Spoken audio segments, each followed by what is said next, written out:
আমাদের আল্লামা শাহ জমির উদ্দিন নানুপুরি রহিমাহুল্লাহ, আপনারা অনেকে নাম শুনছেন, অনেক বড় বুজুর্গ ছিলেন। আমার কাছে একটা কিতাব আছে, জামিয়া রশিদিয়ার ফেনীর হজরতওয়ালা আল্লামা মুফতি শহীদুল্লাহ হাফিজাহুল্লাহর একটা কিতাব আছে, 3 তাসবির গুরুত্ব বা ফজিলত। ওই কিতাবটা একদিন আমি এক সফরে যাওয়ার সময় গাড়িতে বসে পড়তেছি, হঠাৎ করে তাকায় দেখি হযরত লিখেছেন আল্লামা শাহ জমির উদ্দিন নানুপুরি রহিমাহুল্লাহ, উনি এক মাহফিলে যাইতেছে, মাহফিলে তো সাথে ওনার খাদেম, মাদ্রাসার পাশে মাহফিল, হেঁটে হেঁটে যাইতেছে। তো খাদেম হুজুরে বলতেছে, হুজুর একটু দ্রুত হাঁটলে ভালো হয়। কেন? হুজুর যেই সময় মাহফিলে আপনাকে বসানোর কথা ওই সময়ের ভিতরে পৌঁছতে পারবেন না, একটু দ্রুত হাঁটলে ভালো হয়। হুজুর বলে, না আমি ধীরে ধীরে হাঁটবো। কেন হুজুর একটু দ্রুত হাঁটলে ভালো হয়? কারণ আমি এভাবেই হাঁটবো। এক পর্যায়ে হুজুর খাদেমরে বলতেছে, শোনো, আমি একটা কদম ফেলার পর আরেকটা কদম সামনে অগ্রসর হওয়ার আগে একবার সুবহানাল্লাহ, একবার আলহামদুলিল্লাহ, একবার আল্লাহু আকবার, একবার আমার নবীর উপরে দুরূদ না পড়ে আমি এক কদম ফেলার পর আরেকটা কদম সামনে অগ্রসর হই না। এবার তিনি কি বলে জানেন? ওনার খাদেম রনি বলতেছে, দেখো এই যে এত বয়স আমার 65, 60-এর উপরে আমার বয়স, এখনো যে আমি সুস্থ আছি, এই যে একটা সুস্থতার সফলতা আল্লাহ আমাকে দিছে, জানো এটা কেন দিছে? এই জিকিরের বরকতে। এবার বলেন তো, জিকিরের মধ্যে আমার দুনিয়ার সফলতা নাই? এবার প্রশ্ন, হুজুর আখিরাতের সফলতা কি? শুনেন, 1 নম্বর তিরমিজি শরীফের বর্ণনা, ওয়ান আনাস ইবনে মালিক রাদিয়াল্লাহু তাআলা আনহু قال, হযরত আনাস ইবনে মালিক বলে, আন্না রাসূলুল্লাহ সাল্লাল্লাহু আলাইহি ওয়াসাল্লাম মাররা বিশাজারাতিন ইয়াবিসাতিল ওয়ারাক। হযরত আনাস বলেন, আল্লাহর নবীজি একদিন একটা শুকনো পাতা বিশিষ্ট গাছের পাশ দিয়ে হেঁটে যায়। শুকনো পাতা নবীজি হেঁটে যেতেছে। ফাদরাবাহা বিআসা, নবীজির হাতে একটা লাঠি ছিল, রাসূল লাঠিটা দিয়ে গাছে একটা আঘাত করলেন। ফাতানা সারাল ওয়ারাক, আঘাত করার সাথে সাথে গাছের সবগুলো পাতা ঝরে ঝরে পড়ে গেল। শুকনো পাতা তো একটু ঝাঁকুনি দিছে, সবগুলো পাতা পড়ে গেছে। এবার নবীজি বলে, আনাস শোনো, জি ইয়া রাসূলুল্লাহ, এই যে গাছের পাতাগুলো যেমন ভাবে ঝরে পড়ে গেল, আমার কোন উম্মত যদি তার জবানে একবার উচ্চারণ করে সুবহানাল্লাহ, বলেন না কি আলহামদুলিল্লাহ, লা ইলাহা ইল্লাল্লাহ, আল্লাহু আকবার, আমার কোন উম্মত যদি এই তাসবিহগুলো তার জবানে একবার উচ্চারণ করে, গাছের পাতাগুলো যেমন ভাবে ঝরে পড়ে গেল, তার জিন্দেগীর গুনাহগুলো ঠিক এমন ভাবে ঝরে যাবে। সুবহানাল্লাহ। এবার বলেন, জিকিরের মধ্যে আমার আখিরাতের সফলতা আছে না নাই?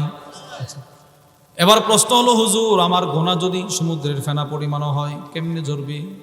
সমুদ্রের ফেনা পরিমাণ, নবীজি বলেন সমুদ্রের ফেনা পরিমাণ গুনাহ হলেও আল্লাহ মাফ করে দিবে। সুবহানাল্লাহ। তিরমিজির বর্ণনা, ওয়ান আব্দুল্লাহ ইবনে উমর রাদিয়াল্লাহু তাআলা আনহুমা قال, হযরত আব্দুল্লাহ ইবনে উমর থেকে বর্ণিত, তিনি বলেন, قال رسول الله صلى الله عليه وسلم, নবীজি বলেন, মা আলাল আরদি আহাদুন ইয়াকুল, জমিনের উপরে আমার কোন উম্মত যদি একবার পড়ে একবার সুবহানাল্লাহ, বলেন সবাই বলেন সুবহানাল্লাহ, আলহামদুলিল্লাহ, লা ইলাহা ইল্লাল্লাহ, আল্লাহু আকবার, লা হাওলা ওয়ালা কুওয়াতা ইল্লা বিল্লাহ, এই তাসবিহগুলো আমার কোন উম্মত যদি একবার পড়ে একবার, নবীজি বলেন তার জিন্দেগীর গুনাহ যদি সমুদ্রের ফেনা পরিমাণও হয় আল্লাহ মাফ করে দিবেন। সুবহানাল্লাহ। আখিরাতের কি পরিমাণ সফলতা, কি পরিমাণ সফলতা বলেন। জিকিরের মধ্যে আমার আখিরাতের সফলতা আছে। জিকির আমার দুনিয়ার রিজিকের চাবির দুয়ারের চাবি এই জিকির। এই আপনার মুখে উচ্চারিত এক সুবহান আল্লাহর বরকতে আল্লাহ পাক এই জমিনে যত মাখলুক আছে সকলের রিজিকের ব্যবস্থা করে। আমার কাছে একটা কিতাব আছে, সামিরুল মুমিনিন, কিতাবের নাম সামিরুল মুমিনিন। কুয়েতের একজন শায়েখ আমাদের মাদ্রাসায় প্রায় 1 লক্ষ টাকার কিতাব হাদিয়া পাঠাইছে আমার বড় দুলাভাইয়ের মাধ্যমে। তো এই কিতাবটা আমি মাঝে মাঝে পড়ি, ওটার মধ্যে আসছে বান্দার মুখে উচ্চারিত একবার সুবহান আল্লাহর বরকতে আল্লাহ পাক এই আজকে ফজরের সময় যারা প্রথম নিয়তটা বেঁধেই সুবহানাকাল্লাহ শব্দটা পড়ছে, তার বলার বরকতে আল্লাহ পাক পৃথিবীর যত বড় বড় মাছ সমুদ্রে আছে সবগুলো মাছের রিজিকের ব্যবস্থা করছে। যেই পরিমাণ মাখলুক পৃথিবীতে থাকতে পারে সকলের রিজিকের ব্যবস্থা আপনার সুবহানাল্লাহ জিকিরের বরকতে আল্লাহ করছে। তো আপনার সুবহানাল্লাহর বরকতে যদি আল্লাহ সমস্ত মাখলুকের রিজিকের ব্যবস্থা করে, তো আপনি যে পড়ছেন আল্লাহ আপনার রিজিকটা কেমন দিবে? একটু চিন্তা করেন না, একটু কল্পনা করেন না। এই জিকির যে পড়বে সে সোজা আল্লাহর জান্নাতে চলে যাবে, সোজা আল্লাহর জান্নাতে। একবার সুবহানাল্লাহ বলার সাথে সাথে আরশের চতুর্পাশে আপনার এই তাসবিহ আপনার প্রশংসায় মিছিল শুরু করে, মিছিল।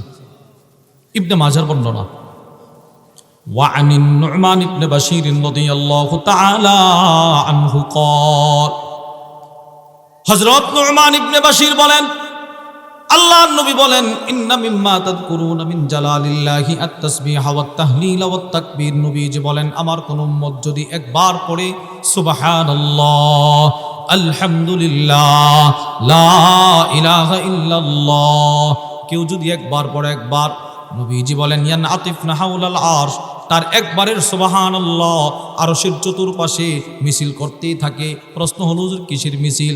ওই সুবহানাল্লাহ বলে আল্লাহ তাকে মাফ করে দেন, আল্লাহ তাকে মাফ করে দেন,